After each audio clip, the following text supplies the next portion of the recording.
Hello friends, कैसी हो आप सब लोग। आशा करती हूँ आप सब अच्छे ही होंगे। तो लीजिए, आज हम इंग्लिश में कुछ ग्रामर की क्वेश्चंस करेंगे, जिनमें कुछ वन वर्ड सब्स्टिट्यूशन भी इंक्लूड है और कुछ ग्रामर के रैंडम क्वेश्चंस हैं। तो हमारा पहला क्वेश्चन है, he gave me blanks advice. He gave me blanks advice और ऑप्शन में है a, an, the and no improvement. इनमें से हमको यहाँ फिल करना है कि यहाँ पर क्या आएगा, सुटेबल जो आंसर है क्या होगा। देखिए, यहाँ पर जो एडवाइस वर्ड है that is a uncountable. Uncountable word है। एडवाइस कैसा वर्ड है? एक अनकाउंटेबल वर्ड है, क्योंकि हम एडवाइस को काउंट नहीं कर सकते। जैसे कि हमारा फर्नीचर हुआ, नॉलेज हुआ, हेयर हुए, ये कैसे हैं? अनकाउंटेबल वर्ड्स हैं, इनको हम काउंट नहीं कर सकते। और देखिए, जो ए, एन, मच, वन, ये जैसे वर्ड है, दा, ये सब इनके साथ यूज होते हैं, ये काउंटेबल वर्ड्स के साथ यूज होते हैं। तो इस क्वेश्चन में हमें कोई भी इम्प्रूवमेंट की जरूरत नहीं है, क्योंकि एडवाइस क्या है? अनकाउंटेबल वर्ड्स है। तो ये अपने आप में ही एक पूरा सेंटेंस है, ही गेव मी एडवाइस। सो हमारा यहाँ पर आंसर होगा no improvement. Okay. Second question है, the audience blanks to take their seats please. यहाँ पर कहा गया है, ऑडियंस से रिक्वेस्ट की गई है कि कृपया आप अपनी सीट ग्रहण कीजिए। और देखिए, द ऑडियंस एक कैसा सब्जेक्ट है? एक कलेक्टिव नाउन है। द ऑडियंस कैसा नाउन है? कलेक्टिव नाउन है, क्योंकि ये अपने आप को सिंगुलर प्लूरल दोनों तरह से रिप्रेजेंट करता है। बट इस सेंटेंस में द ऑडियंस है, वो अपने आप को कैसे रिप्रेजेंट कर रहा है? एक मल्टीपल पाथ को शो कर रहा है, मतलब मल्टीपल सेंटेंस को रिप्रेजेंट कर रहा है कि भाई द ऑडियंस में बहुत सारे लोग हो गए ना, तो मतलब क्या प्लूरल सेंटेंस को रिप्रेजेंट कर रहा है। तो प्लूरल के लिए हम क्या यूज करते हैं? इज रिक्वेस्ट या हैव रिक्वेस्ट, आर रिक्वेस्ट या मे रिक्वेस्ट। तो यहाँ पर क्या यूज होगा? द ऑडियंस कैसा सब्जेक्ट है? प्लूरल सब्जेक्ट है, तो यहाँ पर हमारा आंसर होगा द रिक्वेस्ट। ठीक है। थर्ड सेंटेंस है, the fireman manage to put blanks the fire. ठीक है। देखिए, the fireman manage to put the fire, एक सीधा सीधा वर्ड होता है। पुट आउट द फायर क्या होता है? जैसे कि ब्लो आउट द कैंडल होता है, ऐसे ही होता है पुट आउट द फायर, मतलब आग को बुझाना। इसका मीनिंग क्या होता है? बुझाना। सीधा सीधा यूज किया जाता है कि short word put out the fire, ऐसे ही blow out the candle, blow out the candle, इनका मीनिंग क्या होता है? बुझाना।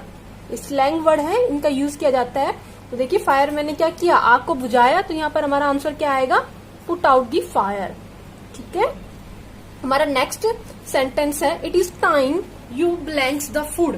देखिए, जब भी सेंटेंस में आपको इट इज टाइम मिले, इट इज राइट टाइम मिले, इट इज हाई टाइम मिले या इट इज अबाउट टाइम मिले, तो इन वर्ड के साथ हमेशा वर्ब की सेकंड फॉर्म यूज की जाती है। It is right time, it is time, it is high time, it is about time. जब भी आपको ये सेंटेंस में ये आपको ये वर्डिंग लिखी मिले, it is time, it is right time, it is high time, it is about time, तो आपको वर्ब की सेकंड यूज करनी होती है। तो हमारा वर्ब की सेकंड क्या है यहाँ पर? Have cook, cook, had cook, तो cooked is the second form of the cook. तो हमारा आंसर क्या होगा? कुक। ठीक है। ऐसे ही हमारा फिफ्थ सेंटेंस है, I don't know blanks. I don't know blanks और ऑप्शन में है what her name is, what her name was, what is her name, what was her name. देखिए, आई डोंट नो एक ये रिप्रेजेंट कर रहा है प्रेजेंट सेंटेंस को। डोंट नो है ना, तो प्रेजेंट डिग्री है, तो क्या किसको रिप्रेजेंट कर रहा है? प्रेजेंट को। तो देखिए, वाज वाला तो आंसर होगा ही नहीं हमारा, ये दोनों तो क्या हो गए? कट हो गए। अब इन दोनों में देखिए क्या आंसर होगा? What her name is, what is her name. देखिए, आई डोंट नो एक ये भी एक स्लैंग वर्ड है। I don't know what her name is, इसका आंसर क्या होगा? What her name is. ठीक है ना, ये यूज होता है, ना कि व्हाट इज हर नेम। ठीक है। I don't know what her name is helping verb पे मतलब एंडिंग होती है। हमारा सिक्स्थ सेंटेंस है, a person who is very experience. ये देखिए, 3-4 आपके सेंटेंस हैं, ये वन वर्ड सब्स्टिट्यूशन के हैं। तो देखिए, a person who is very experience, एक ऐसा पर्सन जिसको बहुत अधिक एक्सपीरियंस होता है, उसको हम कहते हैं वेटरन। क्या कहते हैं? Veteran. VETERAN। I think spelling is right. Check out कर लेना, उसको वेटरन बोलते हैं। जिस आदमी को बहुत अधिक एक्सपीरियंस होता है उसको हम क्या कहते हैं, वेटरन कहते हैं।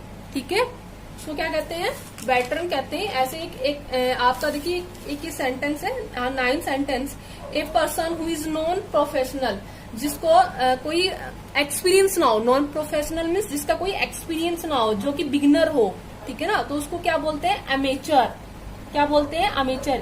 AMATEUR, अमेचर, जिसको कोई भी एक्सपीरियंस ना हो, जो कि नॉन प्रोफेशनल हो, जो कि बिगिनर हो।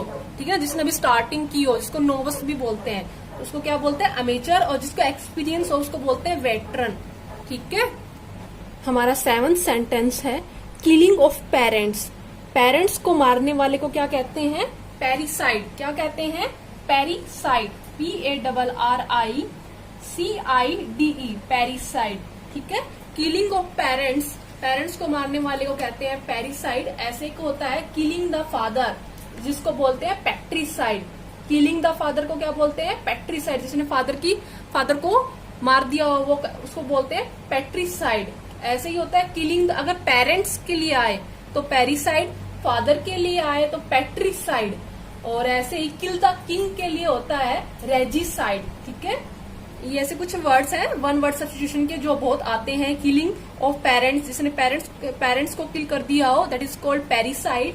ठीक है, kill the father, that is called patricide. ठीक है, उसको बोलते हैं पैट्रिसाइड। और kill the king is called regicide. ठीक है, तो हमारा नेक्स्ट सेंटेंस है, वर्क विदाउट पेमेंट। मतलब ऐसा काम जिसको बिना पेमेंट के किया जाता है, उसको किससे रिप्रेजेंट किया जाता है, उसको बोलते हैं honorary. That is called honorary, HONORAY, honorary. ठीक है ना, वर्क विदाउट पेमेंट को बोलते हैं होनरी। और एक ऐसे ही आता है वर्क विद पेमेंट, उसको आई थिंक मुझे रिमेम्बर नहीं है, आगे आएगा तो बताऊंगी मैं आपको। वर्क विदाउट पेमेंट, ऐसा काम जो बिना पेमेंट के किया जाता है उसको बोलते हैं होनरी। ठीक है ना, और एक वर्ड यूज होता है ऐसे ही सेम सिमिलर है, जिसको बोलते हैं ग्रेटिस, जिसको बोलते हैं फ्री ऑफ कॉस्ट। जो मतलब बिना कीमत के आप किसी को कुछ देते हैं तो उसको बोलते हैं ग्रेटिस। ये भी बहुत आता है, free of cost to give a person, that is called gratis. ठीक है, killing of parents is called parricide, work without payment is called honorary. और हमारा लास्ट सेंटेंस है, alma mater is the place where. Alma mater, ये word बहुत use होने लगा है आजकल। Alma mater is the place where one, कि अल्मा मैटर ऐसा कौन सा प्लेस है, तो इनमें से आपको बताना है मैरिड वाला, स्टडीड वाला, डाइड वाला या बोर्न वाला। जहाँ पैदा होते हैं या आप जहाँ मरते हैं, जहाँ आपने पढ़ाई की है या जहाँ आपने शादी की है। तो इनमें से अल्मा मैटर किसको रिप्रेजेंट करता है, देखो अल्मा मैटर यूज होता है जहाँ से आपने आपकी स्टडी की है, तो it is use for the study. Alma mater is the place where one is studied. ठीक है, तो आज हमने ये 10 क्वेश्चंस किए हैं। आपको अच्छा लगे तो please like and subscribe the channel and give me the feedback. So thank you.